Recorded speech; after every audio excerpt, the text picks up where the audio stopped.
السلام علیکم جناب غلام مصطفیٰ دائم آوان صاحب معروف ادبی شخصیت ہیں۔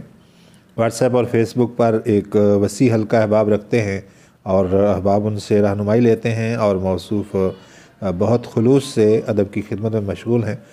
کچھ عرصہ پہلے انہوں نے میری کتاب شعر کیسے بنتا ہے پر ایک تفصیلی تبصرہ لکھا اور اپنے آن لائن جریدے سخندان میں اسے شائع بھی کیا۔ میں اس پر جناب کا شکر گزار ہوں۔ جناب غلام مصطفیٰ دائم آوان صاحب نے اپنے تبصرے میں جہاں بہت عمدہ الفاظ میں میری کتاب کو سراہا، وہاں کچھ اختلافی نکات بھی بیان کیے۔ ظاہر ہے اختلافی نکات ایک بے لاگ تبصرے کا لازمی جزو ہوتے ہیں۔ ان اختلافی نکات میں سے کچھ کے بارے میں مجھے لگتا ہے کہ مجھے تھوڑی وضاحت پیش کر دینی چاہیے۔ اگر موصوف کو سمجھنے میں کچھ غلطی ہوئی ہو تو ان کی غلطی دور ہو جائے، یا پھر میری اصلاح ہو جائے اگر میرے کہے ہوئے میں کچھ غلطی ہے تو۔ یہ بات میں ان سے فون پر بھی کر سکتا تھا یا واٹس ایپ پہ، لیکن میں نے سوچا کہ ویڈیو بنا دی جائے، آپ احباب کو بھی ممکن ہے کسی دوست کو اس سے فائدہ ہو جائے، اور یہ میں باقاعدہ ان کی اجازت سے ویڈیو بنا رہا ہوں، اور میں چاہوں گا کہ وہ اس ویڈیو کو دیکھنے کے بعد اس کی تائید یا تردید میں ایک ویڈیو بنا کر بھیجیں جو میں اس ویڈیو چینل پہ لگا سکوں۔ اختلافی نکات کی طرف جانے سے پہلے میں جناب دائم آوان صاحب کے تبصرے میں سے دو ایسی عبارتیں پیش کرنا چاہوں گا جن میں انہوں نے میری کتاب کو ان الفاظ میں سراہا ہے جن الفاظ میں چاہتا تھا کہ میری کتاب اہل ادب میں سراہی جائے۔ پہلی عبارت یہ ہے کہ ابتدا میں انہوں نے کچھ ابتدائی کلمات تبصرے میں لکھنے کے بعد لکھتے ہیں کہ کتاب دراصل شہزاد احمد شاذ کے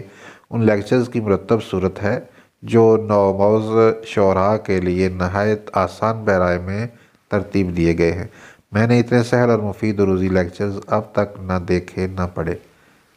دوسری جگہ پہ لکھتے ہیں حرف روی کی اس سے آسان پہچان کسی عروضی نے نہیں بتائی۔ بعض عروض کے ماہرین بھی حرف روی کی غلط تعبیر سے کام لیتے ہوئے اصل چیز ہی فراموش کر جاتے ہیں، یا پھر قید، تاسیس، ردف وغیرہ کی تقسیم کر کے مزید دشواری کا سامان کر لیتے ہیں۔ یہ دو عبارتیں میں نے بطور خاص اس لیے پیش کر دیں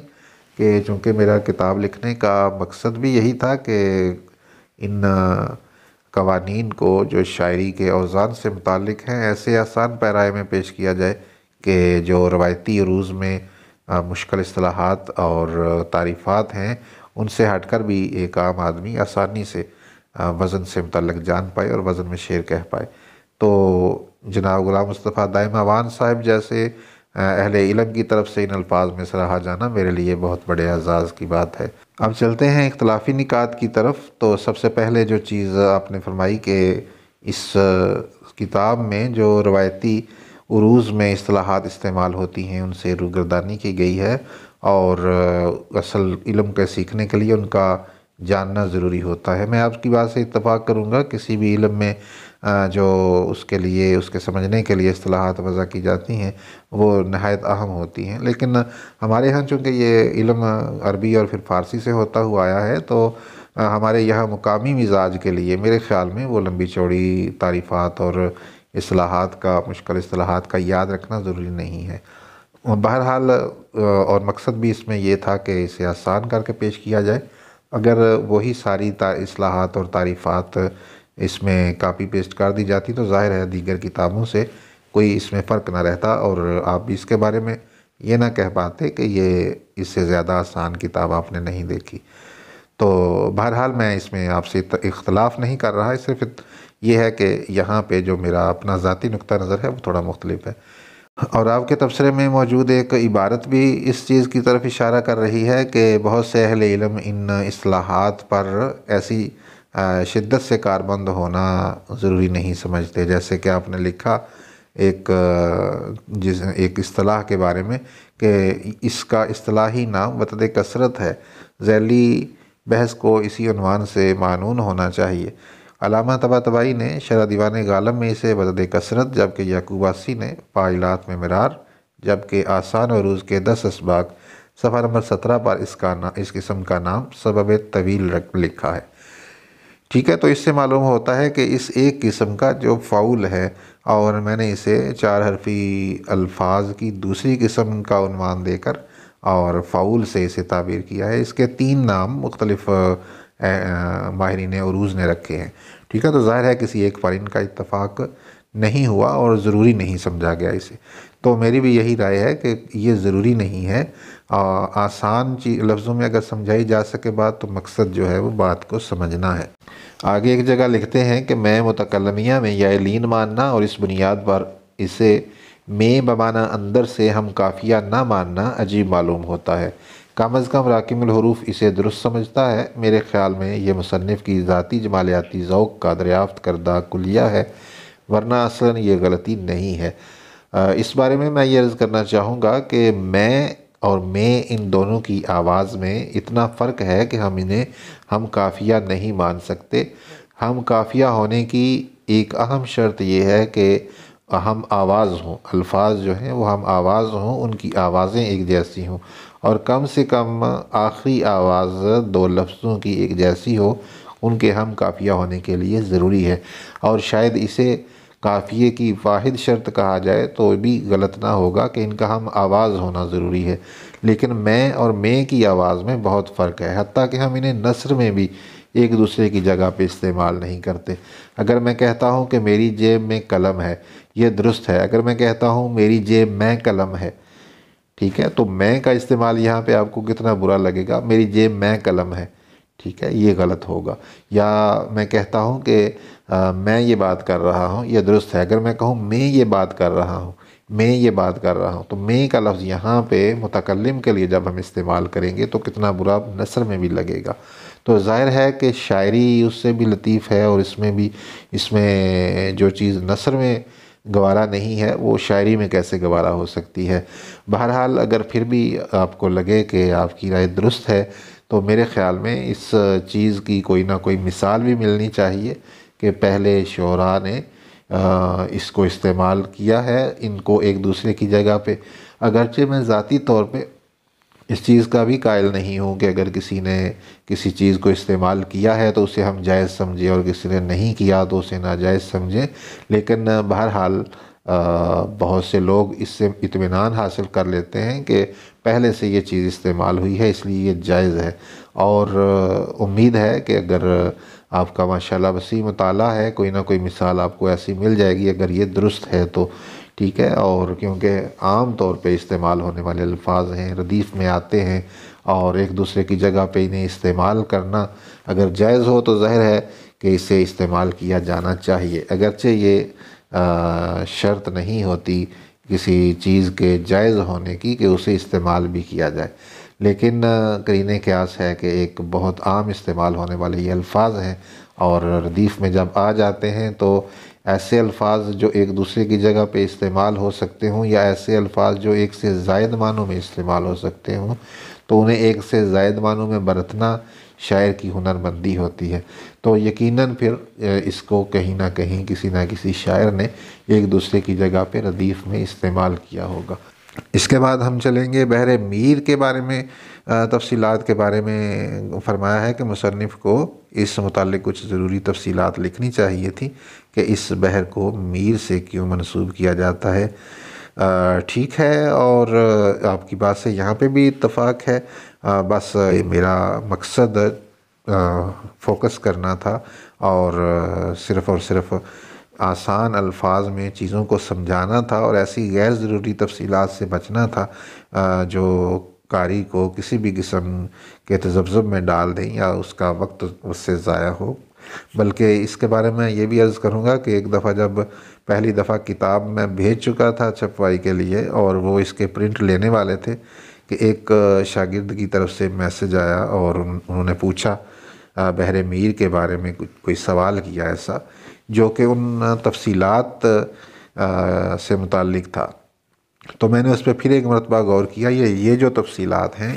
یہ بحر میر کو سمجھنے کے لیے مددگار ہیں یا یہ صرف محض اپنی علمیت دکھانے کے لیے ہے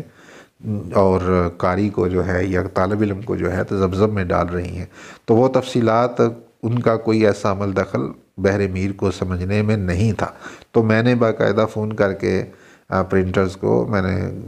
فون کر کے انہیں کہا کہ آپ ابھی اسے نہ چھاپیں، میں اس کو ایڈٹ کر کے بھیجتا ہوں۔ تو پھر میں نے وہ تفصیلات خود اس میں سے نکال دیں، ٹھیک ہے۔ بہرحال جو آپ نے لکھی یہ اس سے ہٹ کر کچھ تفصیلات تھی جس کے بارے میں وہ شاگرد تھوڑا سا تذبذب کا شکار ہو گیا، اور وہ اصل مسئلے کو چھوڑ کے اصل معلومات کو چھوڑ کے اس میں پڑ گیا کہ اس کا کیا مطلب ہے، ٹھیک ہے۔ تو اس لیے میرا یہ مقصد تھا کہ میں غیر ضروری چیزوں سے بچ کے صرف یہ طالب علم کے سامنے ہو کہ وہ بحر ہندی میں آسان طریقے سے شعر کیسے کہہ سکتا ہے، چاہے اسے کچھ اس کے بارے میں پتہ نہ ہو کہ بحر ہندی کیا ہے، کہاں چلی، کس نے بنائی، اور کہاں سے آئی، عربی ہے یا ہندی ہے یا اپنا۔ تو اس لیے میں نے اسی پہ کوشش کی کہ اپنا ساری کا ساری توجہ اسی پہ رکھوں۔ آگے ہے جی ایک جگہ پہ دوسرا اختیار، آخری رکن کے علاوہ پہلے رکن کو بھی فعول نہیں کیا جا سکتا ورنہ یہ متقارب میں چلا جائے گا۔ اچھا، اس میں یہ ہے کہ بحر میر کے بارے میں دو اختیارات جو میں نے عرض کیے تھے، ایک یہ کہ 7.5 بار فعلن میں سے کسی بھی فعلن کو فعلن کیا جا سکتا ہے، اور دوسرا یہ کہ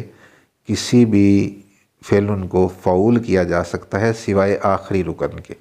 ٹھیک ہے۔ آخری رکن کے فعول نہ کرنے کی وجہ تو یہ ہے کہ وہاں پہ فعول کرنے سے ایک ہجا کم ہو جاتا ہے، تفصیلات پھر کسی وقت میں عرض کر دوں گا۔ اور اس کے بارے میں دائم صاحب کی رائے یہ ہے کہ شروع میں جو پہلا فعلن ہے اسے بھی فعول نہیں کیا جا سکتا ورنہ یہ دوسری بحر میں چلا جاتا ہے۔ تو اس کی بہت سی مثالیں ملتی ہیں جن میں پہلا رکن فعول کیا جا سکتا ہے۔ اس کے بارے میں یہ عرض کروں گا کہ ایک مرتبہ پھر آپ دیکھ لیجئے گا مختلف جو کلام ہیں بڑے شعراء کے، وہاں پہ اس کی مثالیں ملتی ہیں۔ میں ایک مثال عرض کر دیتا ہوں، ناصر کاظمی کا یہ شعر ہے اور اس کا پہلا مصرع دیکھیے: گلی گلی میری یاد بچھی ہے، پیارے رستہ دیکھ کے چل۔ گلی یہ جو ہے پہلا فعلن جو ہے وہ فعول ہوا ہے یہاں پہ۔ تو میری رائے میں یہاں پہ بحر ہندی میں صرف اور صرف آخری رکن کو فعول نہیں کیا جا سکتا کہ اس سے ایک ہجا کم ہو جاتا ہے، باقی دیگر کسی بھی رکن کو فعول کیا جا سکتا ہے، ٹھیک ہے۔ آخر میں اگر صرف فا ہے تو پھر وہاں پہ ظاہر ہے ایک ہجا جو ہم بڑھائیں گے وہ فعول نہیں ہوگا، وہ ایک الگ اختیار ہے کہ ہم کسی بھی مصرعے کے آخر میں ایک حرف ساکن کا اضافہ کرتے ہیں۔ آگے آخر میں شکست ناروا کے بارے میں لکھا ہے کہ میں سمجھتا ہوں کہ یہ عیب نہیں ہے، اس کی بڑی مثالیں استاد شعراء کے ہاں عام ملتی ہیں۔ سر دست آتش کا ایک شعر لکھتا ہوں۔ کچھ اپنا ایک موقف لکھنے کے بعد شکست ناروا کے بارے میں کچھ مثالیں بھی دائم امان صاحب نے لکھی ہیں، اور اس کا یہ عیب نہیں ہے۔ اس پر دلیل ہے کہ قاضی عبدالودود نے صراحتاً کہا ہے کہ شکست ناروا نام کا عیب کسی پرانی فارسی کتاب میں مذکور نہیں ہے۔ یہ دلیل میرے خیال میں بہت کمزور ہے کہ پرانی کتابوں میں یا فارسی میں یا عربی میں اس عیب کو عیب نہیں مانا جاتا رہا، ٹھیک ہے۔ ہمارے ہاں جو عروض ہیں یہ کاپی پیسٹ ہیں عربی اور فارسی سے، اور یہاں کے مقامی مزاج کو مد نظر نہیں رکھا گیا اور نہ ان میں تبدیلی کی گئی اس چیز کو لے کر کہ ہمارے ہاں مقامی طور پہ جو لوگ ہیں، جو ہمارے ہاں شاعری ہے اس میں اس کا مزاج کیا ہے، ٹھیک ہے، کیا چیز ہم پسند کرتے ہیں، اس چیز کو سامنے نہیں رکھا گیا، ٹھیک ہے۔ تو شکست ناروا جو ہے ہمارے ہاں میرے خیال میں جو یہاں کا مقامی لہجہ ہے یا مزاج ہے، اس میں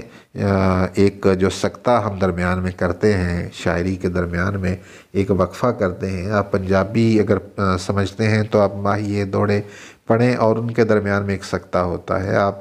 کو مختلف بحریں ملیں گی جن کے درمیان میں ایک سکتہ ہوتا ہے، جسے پنجابی چندہ بندی میں وسرامس کے نام سے جانا جاتا ہے، ٹھیک ہے۔ تو وسرام ہمارے مزاج میں ہے اور ہمیں رک کر وہاں پہ شعر کو مصرعے کو مکمل کرنا اچھا لگتا ہے، اور جن بحروں میں کہا جاتا ہے کہ شکست ناروا کا عیب آتا ہے، ان میں آپ اگر 2-4 غزلیں لیں گے اور ان کے اشعار پڑھیں گے اور وہاں پہ جہاں پہ وسرام آنا چاہیے وہاں پہ رک کے پڑھیں گے تو آپ کو اچھا محسوس ہوگا، آپ کو پڑھتے ہوئے بھی لطف زیادہ آئے گا اور سنتے ہوئے بھی لطف آئے گا، ٹھیک ہے۔ اور اگر آپ وہاں پہ کسی لفظ کو ایسی جگہ پہ لاتے ہیں، مثال کے طور پہ مصرعے کے درمیان میں لاتے ہیں، اور اس کو وہ آدھا ٹوٹ کے پہلے حصے میں آدھا دوسرے میں ہو رہا ہے، جہاں پہ ہمیں سکتہ کرنا ہے، جہاں پہ ہمیں رکنا ہے، وہاں پہ ایسا لفظ آ گیا ہے جو رکنے کے مقام کو دو حصوں میں تقسیم ہو گیا ہے وہاں پہ لفظ، ٹھیک ہے؟ تو اس طرح سے آپ پڑھیں گے تو وہ لطف میں کمی کا باعث ہوگا، وہ ردم کو توڑنے کا باعث ہوگا، ٹھیک ہے؟ تو اس پہ